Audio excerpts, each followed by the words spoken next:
لوگ پوچھتے ہیں کہ جی یہ محبت رسول، عشق رسول کا آپ ذکر کرتے ہیں، پاکستان کی بقا کا اس سے کیا تعلق ہے؟ یہ ذرا فرمائیں۔ دیکھیے، عشق رسول ایک ایسی طاقت ہے جو پہاڑوں سے ٹکرا جاتی، ٹکرا جاتی ہے اور مشکل سے مشکل حالات کے اندر بھی موت کا خوف نہیں؟ موت کا خوف اسے نہیں ہوتا ہے۔ اچھا، بلکہ علامہ اقبال کی بات چل رہی تھی تو انہوں نے ایک بڑی خوبصورت بات کہی کہ ہر کیشک مصطفیٰ سامان است، بحر و بر در گوشائے دامان است۔ سبحان اللہ۔ یہ صرف ایک وطن کی بات نہیں ہے، جو عشق رسول سامان زندگی بنا لیتا ہے تو بحر و بر اس کے دامن کے ایک گوشے میں سمٹ کے آ جاتے ہیں۔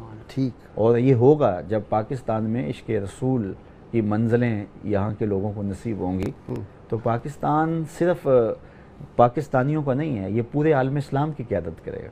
واہ، اور ہم دیکھتے ہیں کہ مستقبل میں پاکستان اسلام کی نشت ثانیہ کے لیے بنیادی پلیٹ فارم ہوگا۔ اس لیے یہ صرف ہماری امیدوں کا مرکز نہیں، یہ پورے عالم اسلام کی امیدوں کا مرکز ہے۔ ٹھیک، اس لیے اس پاکستان کو حضور علیہ السلام کے دین کے غلبے کا اور دین کے بانکپن کا ذریعہ بننا ہے، تو اس کو ہم اپنا ایمان سمجھتے ہیں، اپنے ایمان کا حصہ سمجھتے ہیں۔